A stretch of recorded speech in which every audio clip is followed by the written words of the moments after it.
अंधेरीमधील ओशिवारामध्ये देखील भीषण आग लागलेली आहे।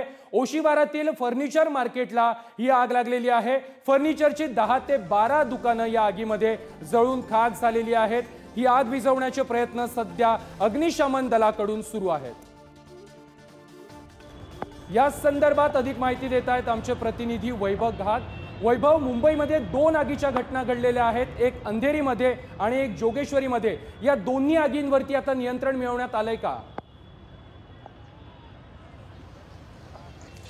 अजूनही नियंत्रण मिळवण्यात आलेलं नाही। आग इतकी भयंकर आहे की मोठ्या प्रमाणात फर्निचर जी दुकानं आहेत ती जळून खाक झालेली आहेत। अजूनही आग जोरात सुरू आहे। तुम्ही पाहू शकता माझ्या डाव्या साईडला ही आग अजूनही चालू आहे। अग्निशमन दलाच्या गाड्या इथे दाखल झालेल्या आहेत।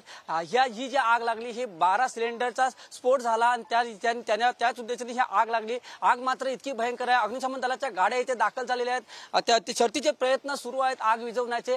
दुकानं मात्र जळून खाक झालेली आहेत। या अगोदर सुद्धा या महिनाभरातली ही दुसरी घटना आहे या आगीची। या अगोदर सुद्धा ही आग लागली होती, पण ही जी आग लागली ही अतिशय भयंकर आग आहे। तुम्ही पाहू शकता मोठ्या प्रमाणात ही आग लागलेली आहे आणि संपूर्ण जे फर्निचर होतं ते जळून खाक झालेले आहे। त्याच्या आजूबाजूला जी फर्निचर ते खाली करण्यात आलेली आहेत आणि या आगीमध्ये जो आगीचा आहे इतका भयंकर आहे की अग्निशमन दलाच्या गाड्या मोठ्या प्रमाणात इथे दाखल झालेल्या आहेत। पोलीस फौजफाटा सुद्धा इथे दाखल झालेला आहे आणि अशा प्रकारे ही आग मात्र विझवण्याचे शर्थीचे प्रयत्न सुरू आहेत।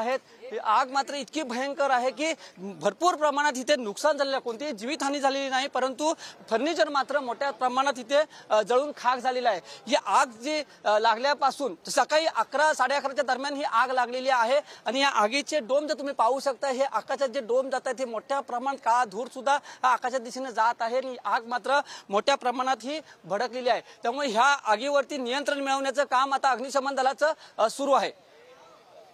नक्कीच वैभव, धन्यवाद तुम्ही दिलेल्या सविस्तर माहिती संदर्भात।